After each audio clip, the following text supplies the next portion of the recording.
Madlab Performance presents The Lab Podcast. Here's your host and chief mad scientist, Dan Gilbert.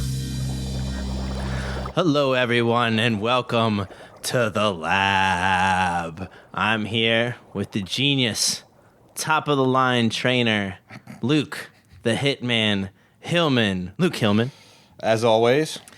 Today, we're going to be talking about, arguably, Mr. Hillman's favorite topic, hypertrophy, muscle growth. Exactly. What do you got? What do you got for us, Luke?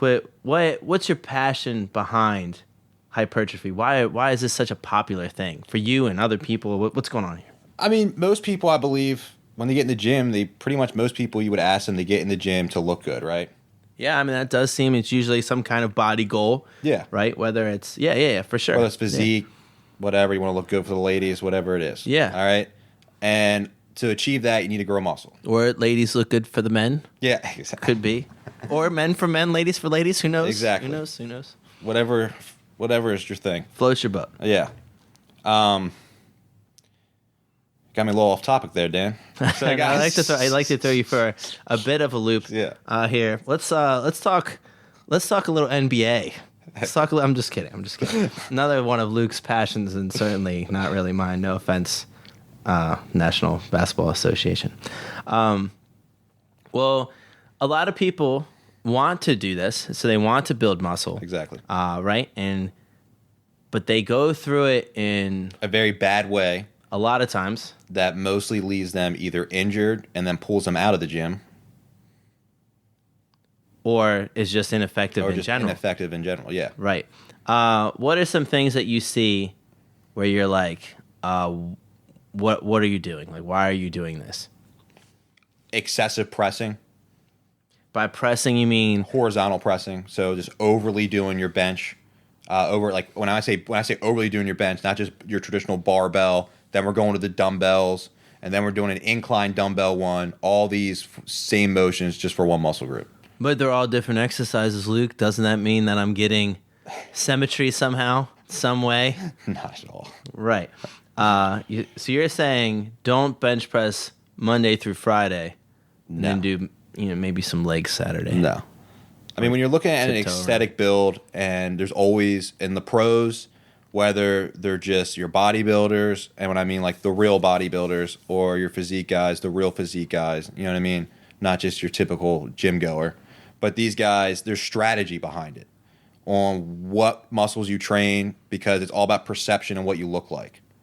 I think one of the issues, too, is that people approach the gym, a lot of times they're the inexperienced lifters, or they could be young lifters, too, right? Yeah. So, or they could be lifters that were young lifters at one point, haven't lifted since high school. Maybe it's been, 10, 15 years. Remembered what got them some muscle in high school. Yeah. And then revert to doing just that again. Yeah. Where if you're a beginning lifter, I mean, almost any movement with resistance is going to build some muscle at first. Oh, yeah. You'll get some. Even if you can go in the gym, do something, and really not know what you're doing and get some sort of results. Right? Right, initially at least. Initially. You will not be maximizing your results. You will not pretty much achieve the body you can or capable of achieving by doing these type of routines. All right, what about reps and sets and those kind of things? Like what's your strategy overall? Like, give me an idea of the way that you think about hypertrophy, the way that you do your Body by Luke program, as it were. I personally logo, by the way, Luke's standing there hurling a thunderbolt like a Greek Zeus. Actually, that is your logo, correct? I mean, I might have just made that up, but who knows? I've been told that's my logo. Yes. We'll get this in motion. Don't worry, Luke. Yeah. So you're asking me more personally what I do for myself? Yeah, I want to know. Like a client I want to know the Luke Hillman strategy, because I feel like you're very passionate about this. This is kind of how you train yourself. You probably use some of the same ideas for yourself if you're somebody's interested in really just pure hypertrophy. Yeah, and you probably use some of those with your same kind of strategies with your client, given obviously different body types and issues that are going on. But I mean, take me through that. Personally, for me, it's all about what your goals are, and I guess from an aesthetic standpoint, I'm gonna try to speak here. Bigger shoulders, bigger back creates that V perception of a slimmer waist. Which technically, if we're talking about aesthetics, is scientifically proven to be more pleasing to the eye. Yeah, exactly. And for a human being. Exactly. There is actually studies on this, and there's actually ratios from shoulder to waist ratios. Yeah, right? Exactly. And that's why you see people focus on those. Also, upper chest is something you see focused on, that should be focused on to build that shape. For me, also, I'm more focused on, I still personally, not only do I want to maximize muscle growth, but also maximize performance. So what I mean by that is still kind of do athletic movements in conjunction with hypertrophy, if that makes sense. So in conjunction with a muscle building routine. Explain the difference between, because this is very confusing for a lot of people. Yeah. So a lot of people will be like, all right, what are you doing? I'm strength training. Strength training, right? Yeah. Well, okay, you're resistance training, but are you training for strength or are you training for hypertrophy? Like, give us the differences and like the way that you perceive your actual hypertrophy sets. Well, I think there's a lot of confusing there. Well, I think what we should do is let's define hypertrophy. Yeah, that's a good idea. I love definitions. So let's define hypertrophy.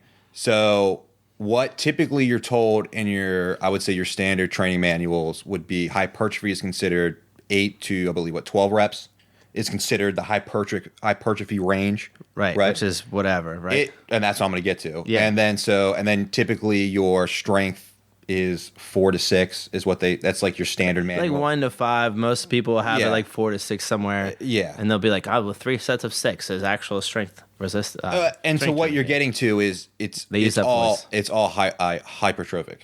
Right. All of it. Right. It's not, if you do even so, for me personally, what I try to do when you're talking about strength, there is a difference between strength and just straight up trying to do muscle development. So here's the other thing, right? So all of them create some kind of hypertrophy effect. Yeah. Right. So you can have whatever rep range, but once you are an advanced individual and you're really trying to put on muscle, you do have to decide, right? Yeah. You have to go from, all right, here are my strength sets, which are important in hypertrophy, but then here are the ones that I'm going to do for volume and to actually grow muscle. Yeah. Right. So like for instance, like if I take let's say I'm gonna take one exercise and just kind of use it as a demo here, and we train together a good bits, and you've kind of seen how I like to train. If I do, let's say in one workout, I'm gonna do 2 shoulder exercises, right? You didn't want to use the Hillman row. Huh? I didn't want to not. So trademark. Typically, when you see me do in the little brain freeze here, standing overhead press with the barbell, I typically go more for the strength aspect, not high rep. You've seen that, right? Yep. Yeah. Not high rep. You're typically like 4 sets of 4, 5 sets of 5, right around there. Yep. Yeah. So I still want to build strength in that aspect. Am I still putting myself in an anabolic? It's still an anabolic. I'm still going to get anabolic effects from doing that. But in addition to that, I go to more, let's say my second would be, let's say a single arm press, right? Dumbbell press after that. Right. Then I'm doing more, I would say about 8 reps. Right. You know what I mean? 8 to 10. I do have high rep days, lower rep days. I do believe that, and studies have shown that that conjunction of those does help grow muscle. Because you want to build some kind of basis of strength, so that your volume sets you can use more resistance. Exactly. And I think that people also get confused in they want to so, but it's just like anything in life. They want to categorize something so badly and be like, all right, hypertrophy is 8 to 12. Oh, good. That now I have that categorized. Let's put that out of the way. Yeah. Strength is 1 through 5. All right, perfect. That's there. And that's not necessarily the case. If I want to build muscle, you're saying that I want to do some strength sets, right? Yeah. So that when I go into my volume, that I can actually do more resistance. Yeah. And the amount of sets that you do, recent study actually, that came out, really the amount of sets you do on a certain muscle group throughout the week is what matters the most anyway. Yeah. Right? The consistency of that. Yeah. That's 100%. Because at the end of the day, to grow muscle, you just have to constantly feed it stimulus. That's what you're doing. And the study I'm referring to is it's based on getting 10 sets of a given muscle group, and that gives you. There also needs to be more research on this, but technically that's what they found that gives the optimum amount right now of muscle growth, right? Yeah. But they haven't done another study. So like 10 sets gives more than 5 sets regardless of the rep ranges. Yeah. Without getting too crazy and having them all one rep. But they haven't done studies if 12 sets is better than 10 sets or 15 sets. They haven't done more than 10 sets. They just know that 10 sets is better than less than 10 sets for muscle growth, if that makes any sense. And then they also don't know if there's a plateau somewhere. Because eventually, you can do too much volume, and there's got to be some kind of stopping point. So maybe it's, 14 sets is your peak hypertrophy for shoulders, and it could be different per muscle too. And to what you're saying too, I want to address too about the volume is there's a difference between effective volume and worthless volume. Certainly. So what I mean by that is... Give me an example of worthless volume. I like to start with the worthless negative. volume? Okay. Bad news first. Let's go to, for instance, let's go back to my single arm dumbbell press. You like that. I know. Let's just go back there. So I said 8 reps, right? Mm-hmm. So I'm going to do 12, and I'm like this. I mean, I'm he's barely pressing into the air for those that are not watching the YouTube channel that we don't actually have. But my point is, as I'm pressing, I'm going really fast. You can tell the weight is pretty light for me, and at that 12th rep, I'm tired, but not really that tired. Right. You want that weight to be exhausting by that 8th, 9th rep. Right. So you're really exerting yourself. Yeah. You don't want to just have that lollygagging, and that's what I was doing. I was pressing really quick up and down. You're not activating the muscle that much. You think about it. Because you do have people that will do that in the gym. You'll see them, and it looks like they're going through some kind of set routine. Well, let's go to the row. They're just going through the motions. Like, let's go to the row you're talking about. Let's pick up like a dumbbell row, right? Let's say you're doing a 3-point row. Well, you still don't want to talk about the Hillman row, right? All right. So the 3-point row. It's like when you have you ever seen people? I always call it. I have some younger guys I train, some of the my younger athletes, and I always tell them, it's like you're not starting a weed whacker, where you're just constantly like you're trying to weed. You know what I mean? Where you just kind of like hank it. There's no control. It's all about the control. Right. And ultimately that's what you want. And because you want that time under tension. Exactly. Right. And and when you're under tension, the muscle is constantly being fed that stimulus. I mean, ideally, again, research has shown that your set should take around 30 seconds, maybe upwards of 60 seconds. Yeah.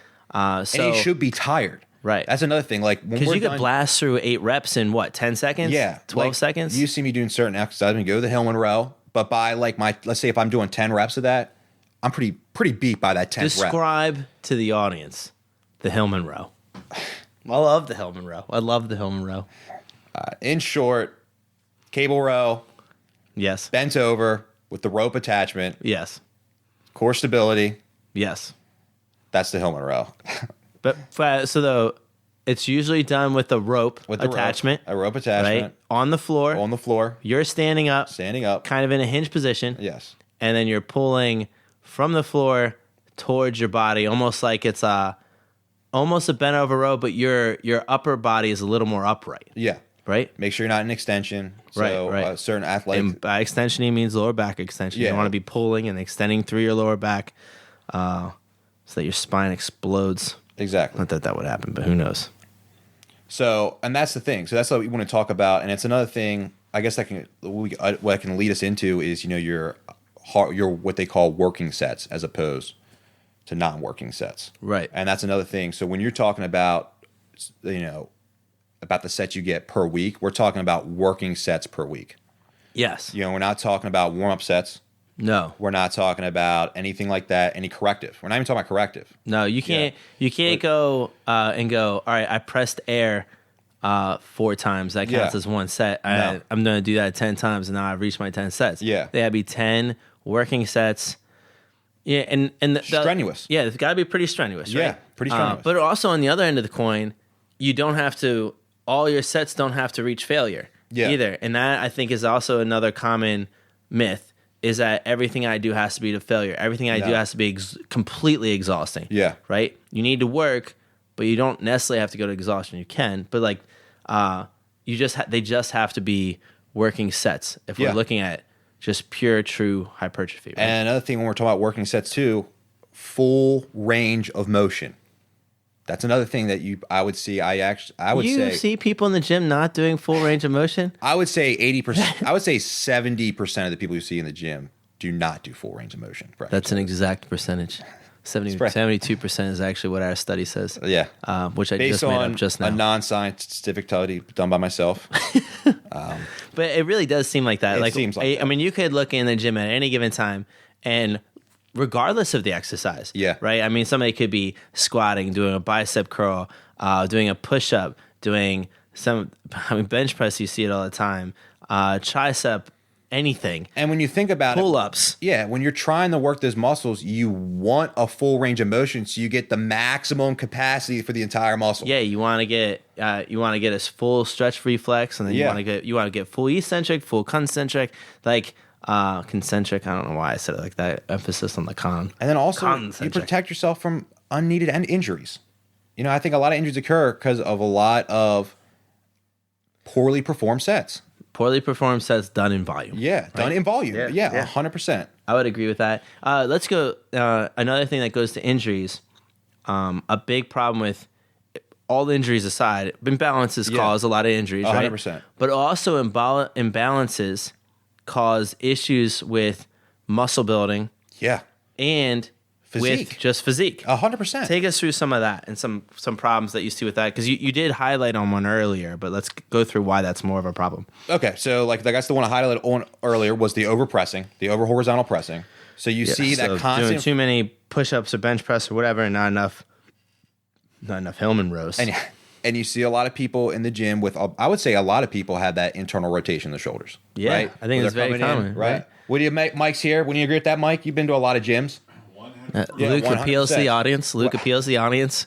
Get some approval. He's happy. I live for approval. No comment. But yeah, so that's definitely something. Right, because they're overpressing. Yeah, and they're also this whole thing drives me crazy, because you're talking about a population that is a lot more sedentary than ever. Exactly. Right? And when you're sitting or driving, so you're sitting at a desk or you're driving in a car, you are sitting in a pretty internally rotated position. Yeah. So that's going to make you that way. And when we say internally rotated, we mean, we've talked about in other podcasts, we've talked about like the sunken chest, the shoulders are forward, turned inwards, hands are turned inwards, almost like that gorilla posture. No offense to gorillas, my favorite animal, of course, because of my super long arms. So that posture, and then you're going to take an exercise that is very internally rotation dominant, because anything, your chest, your pec major, as a major muscle in your chest, is an internal rotator of the humerus, which is your upper arm bone. So then you're going to take that exercise, do more of that exercise, become more internally rotated. Shoulders are going to roll forward more. Chest, even though you're trying to work on it, it seems like a weak point, sinks in more. So you're not working it. Right. Yeah. And so not only does it, from a physique standpoint, the sunken chest looks like you need to work more chest. Yeah. When you're working your chest, when you're in that internal rotated position, instead of working more of the pec major, which you're trying to highlight, you're actually, because of the shoulder position, you're now working more of your anterior delt and some of your rotated cuff muscles, putting you one, you're inefficient. Two, it's changing your physique in the opposite way. And then three, you're putting yourself in danger of really some serious, at the very least, shoulder issues. Right? And that's another thing. Shoulder issues, that's a common one that keeps people out of the gym or hinders people's results or goals. I would say you see so many people with shoulder issues. How do we prevent this? Are there ratios out there? Like, is there anything that you can give advice to people where they can be like, all right, because right now I feel like people are like, all right, so don't ever horizontal press, which is not true. That's not what we're saying. Your horizontal press to horizontal rowing should be 3-to-1. I think that's still true in a physique standpoint as well.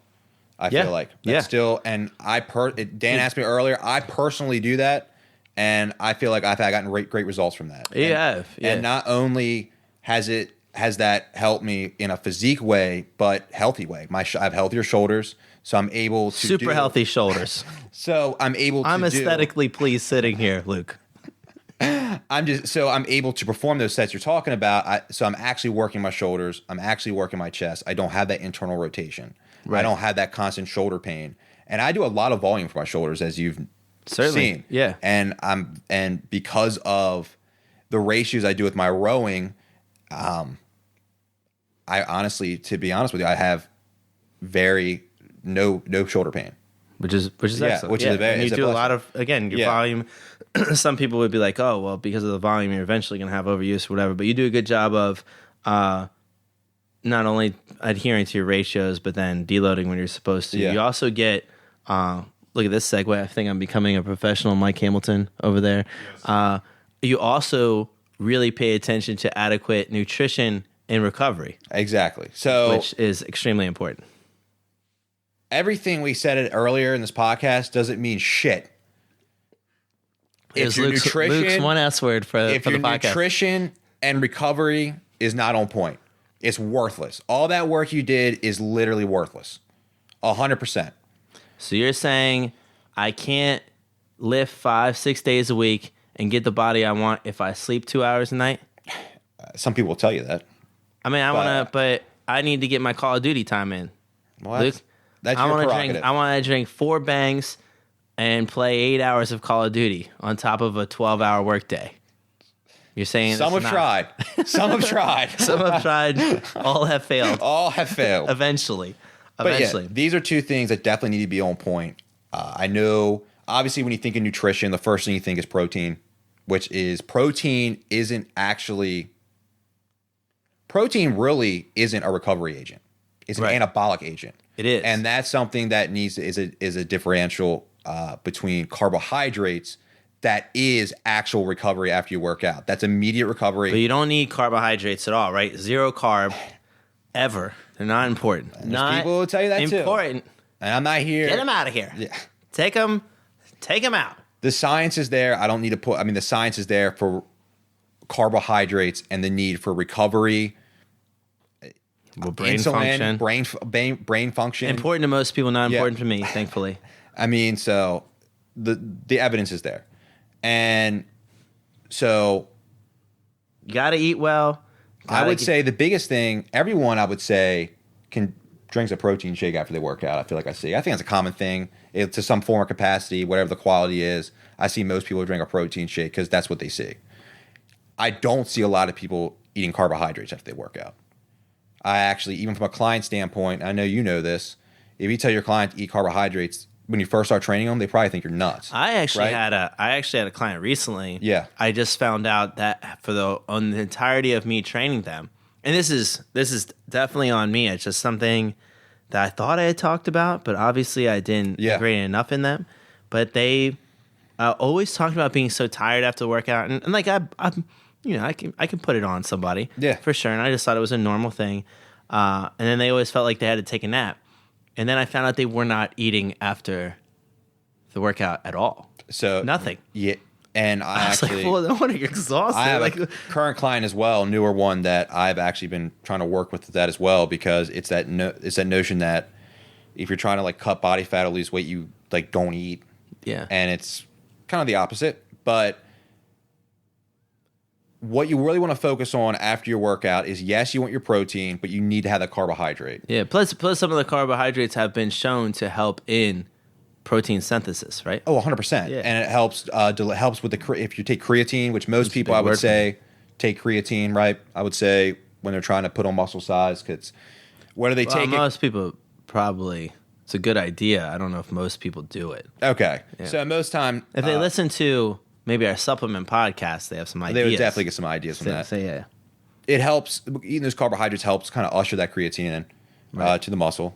And also I like that. It refills those glycogen stores, which are depleted, and you want to refill those after. style. You want to refill those after a hard, especially a strenuous workout. And that's why one of the reasons I would say your client felt so lethargic.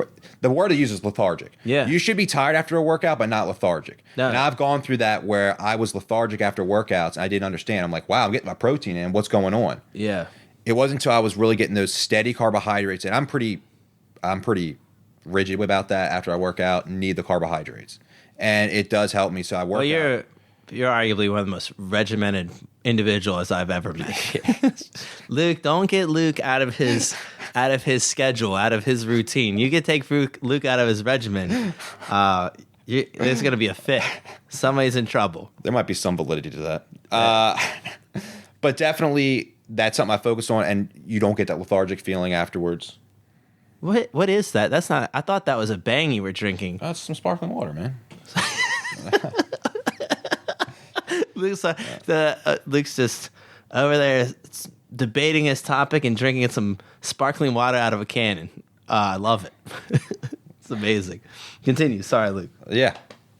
I think my co-host here is a squirrel. I get distracted. For a time or two, I've been known. What about sleep? Sleep is the big one, and I can have a personal story on this. And I like when it gets personal. For a while, my sleep wasn't where it was at. I was working out pretty hard, but my sleep definitely wasn't where it was at. And how many hours were you saying you were probably sleeping a night? 5. Lord. Yeah, 5 hours. 5 hours of sleep. And then I finally got my sleep. Probably getting a lot of Call of Duty wins though. And didn't adjust my workload to the amount of sleep I was getting. And so I was overworking myself, not enough sleep, and I just wasn't getting results. And it wasn't until I got my sleep to a perfect spot that I really started feeling not just your typical muscle soreness wasn't as much and stuff like that, but you definitely starts. That's when you grow. You grow when you're sleeping. That's when your muscles grow. That's when your muscles recover. That's when the magic happens. And that's one thing I want to talk. I definitely want to hit on too. Is you see a lot of these guys on steroids. And they always talk about you don't need sleep. Hard work, no sleep. I can pull up my Instagram right now and just show you like 4 people like that. Yeah. Just grind. Just grind, man. Yeah. Well, yeah, obviously you can grind into ridiculous amounts of volume with little or no recovery when you're taking some legal testosterone building drugs. So that's enough. And we've talked about this. I don't know what podcast we talked about this on, but I feel like the second time that we've hit on it. If you're following a routine based on a bodybuilder that, and I'm not saying all bodybuilders do steroids by any means, but it's pretty prevalent in the industry, and it certainly is on a lot of your Instagram, just your random Instagram gym goers. And that's the thing. I'm not even talking about like professionals, right? Like just I'm talking about just self-proclaimed. We take steroids. So if you think that, and then they're coming up with a routine and is just insanely heavy in volume and has nothing else going for it, and they're not pushing sleep or nutrition or anything like that, it's probably because they have an aid that you don't have, so that routine might not be for you. Exactly. And so when we're talking about sleep, I would say there's a lot of studies that are coming out where you need your sleep. Like, it's actually kind of scary, some of the things that's coming out if you are lacking your sleep. Definitely. I mean, it's tied now to increased cortisol levels. Yep. It's tied to immune and that's diseases that's a muscle eating hormone. It's tied to cancer. It's tied to early death. It's tied to heart problems. Like a million different things. Yeah. If you don't get your sleep, anything in your life is going to become worse. And you need that sleep even if you didn't work out. So imagine putting yourself through this strenuous, I would say most people work out 5 days a week. People, I would say, serious people who are like people who are really trying to put on muscle. Not everybody's as regimented as Luke Hillman over here. But I would say I'd see a lot of people in the gym about 5 days a week, the similar faces. And those guys and gals, if you're putting those extra workload on and you're not getting even the recovery you need just to live, you're going to put yourself in a very bad spot, and you're not going to achieve the goals you want. I would say rest. Studies say about 7 to 8 hours. I would say 9 hours sometimes. 9 hours. 9 hours. I also noticed. This is completely whatever, but I read a lot of studies. Luke. Yeah. I don't know if you know this, but there's even other studies that say that a lot of times women in general need more sleep than men. So like they're There's your excuse, ladies, to sleep even more. That's great. So sometimes upwards of 10 hours, depending on the individual. So really, it's kind of all over the place. But you should at least be getting 7 hours at the very minimum. Yeah. Now we all have our nights where like you're not, and that's fine. But you're consistent. Like you want to strive for that 7 to 8 hours, and you're not making up for it. You can't go, all right, I'm gonna sleep 4 hours tonight, and I'm gonna sleep 12 hours tomorrow. Doesn't work that way. So in 2 days, I have now slept 16 hours. All is right and good in the world. That is not how it works at all. You can't make up for sleep like that. You can arguably prepare for a lack of sleep. So if you knew you were going to sleep like 4 or 5 hours the next night, you could take an hour nap before that period of less sleep. You could certainly do that to prepare for it. But even that doesn't make up for it, correct? Yeah. Right? No, 100%. And consistency, just like you're lifting. Just like you're lifting. Yeah. So, I mean, people need to take their recovery just as serious, their nutrition recovery just as seriously as their workout routine. And that's definitely something, people prioritize their workout routine over these other things. And it's funny because those two latter things, nutrition and recovery, are what's going to give you your results. I could argue someone who has really good nutrition, really good recovery, average workout routine would achieve a lot more results than someone with a really good workout routine, crap nutrition, and little to no recovery. I think that's very accurate. Yeah. And I think you hit the nail on the head, which is a great analogy. It's great. For this great. I'm all about analogies here. When you, I don't actually remember what I was saying when I was past the analogy. It's a late night for us grinding on the podcast, probably not getting as much sleep as we should. So I have no idea where I was going. That's with all that. good. I'll get 12 hours of sleep tomorrow, so it's no worries. Yeah. Just make up for it. So what you were talking about was like we hitting do the this nail for on you the head. guys. Exactly. Is hitting the nail on the head with, I'm assuming what you were going for was the fact that you can't overwork yourself. You can't overcome lack of nutrition and recovery with a great workout routine. No, you can't. And I was saying you were saying that you need to figure out your priorities. Absolutely. And that's what I was trying to say. Priorities is such a difficult word for me. So you need to figure out your priorities, and people prioritize exercise over the recovery, and I think that's wrong. It should either be distributed evenly in your priority list, or you could make a great argument for prioritizing nutrition and your sleep. Yeah. Right? 100%. And then be aware of, listen to the old overtraining podcast. I think that's important. Another thing too. I don't want to get too far into the sleep and recovery. We actually have another podcast coming up in the future here that will. And nutrition. We have on nutrition. Yeah, so we'll have a nutrition professional on. Absolutely. And we'll have two separate podcasts for that, and we'll break all these things down. As it pertains to muscle growth, though, I would say typically they say about 1 gram to 1.5 grams of protein per body weight. I was right about to ask that question. You've read my mind.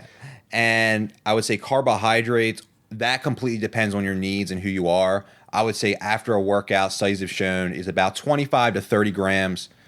I'd say high glycemic, so the sugar. Right. So you could have like a banana or something like that. I mean, sometimes personally, I do like a sports drink for myself. Right. That's what I do like. I feel like that works for me the best. That gets me too wall smashy. Yeah. So I have to do a piece of fruit so I don't lose complete control here. Rest and recovery. Don't discount your deloads. Definitely need a deload every day, every night.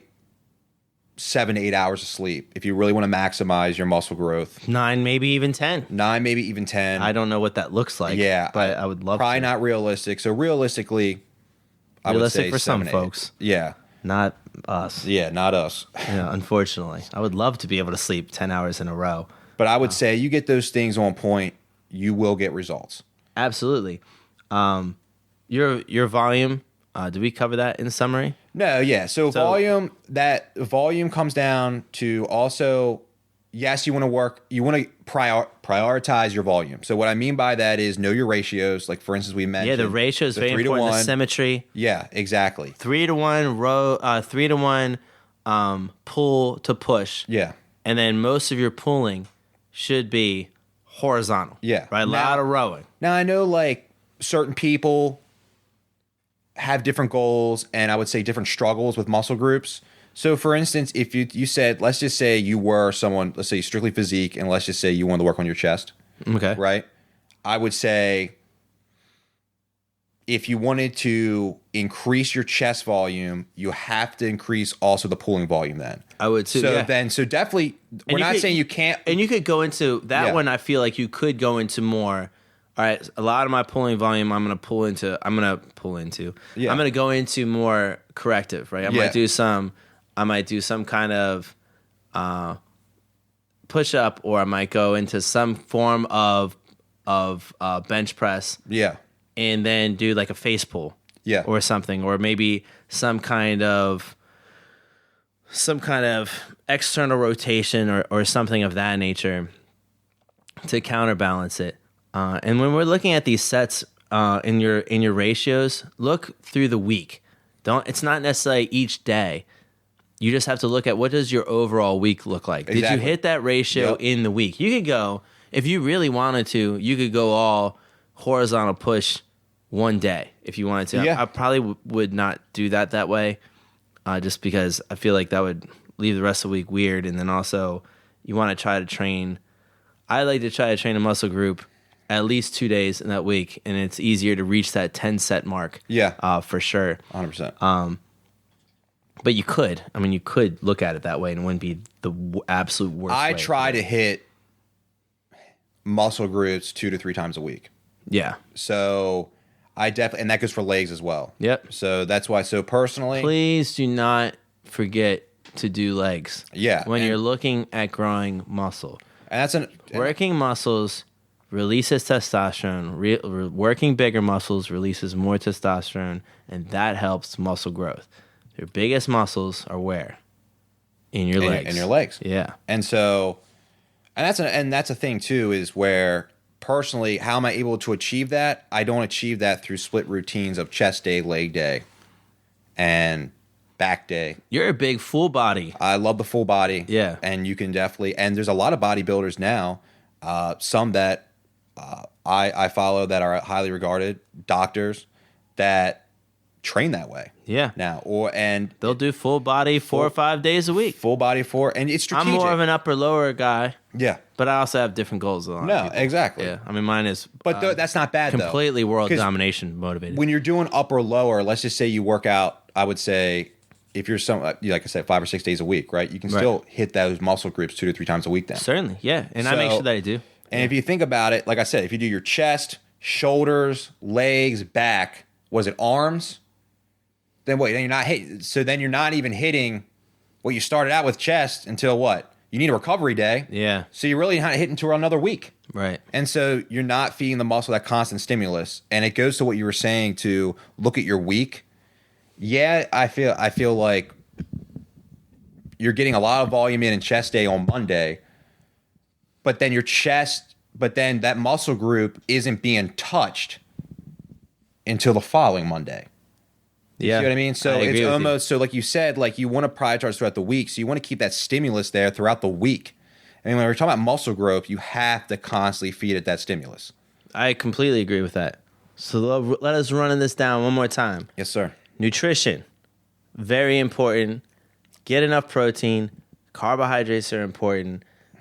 Everybody's macros are going to be different, but protein you should be getting about a gram per body weight, correct? Absolutely. Okay. Rest and recovery, at the very, very, very minimum, 7 hours a night. Exactly. Right? It would be great if you can get to 9 hours a night. Yeah. That would be optimal. 100%. Some people need a little more.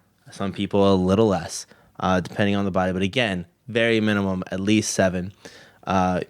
Your ratios, 3 pulls per 1 push, and that's over a week. So don't look at it every day. Look at what each week looks like. Try to get that. Try to eat each muscle group twice a week. Volume-wise, again, each muscle group twice a week, but then also try to get 10 sets of each muscle group throughout the week. Absolutely. Also, don't fall away from your strength, your strength sets. So your 1 to 5. So like when you're doing like your 4x5s or 5x5s or 4x4s or 6x3s, or whatever the set to rep range is, you want to build strength in certain movements so that you can do more weight and more resistance in your volume sets when you're doing your 8, 9, 10, 11, 12, 15 Key to my reps. success, in my opinion. That has helped me tremendously. Absolutely, absolutely. So these things, very, very important. I feel like these are things that can confuse people. Either try to overcomplicate it or oversimplify. This, just following just these things that we laid out for you, will help you tremendously. Luke, take us through our social media stuff.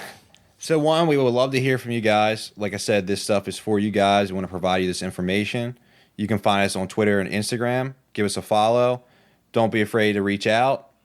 And what about that website, Luke? And visit us on that Madlab Performance. We also got a lot of .commerce. I also have a lot of resources there, as well as pretty good articles that break down. Excellent articles. Written by excellent people. Written by excellent people. Not myself. You wouldn't want to read anything like that, for sure. Thank you, Luke Hillman. Yes, and sir. Thank you, everybody listening, for this has been another episode of The Lab.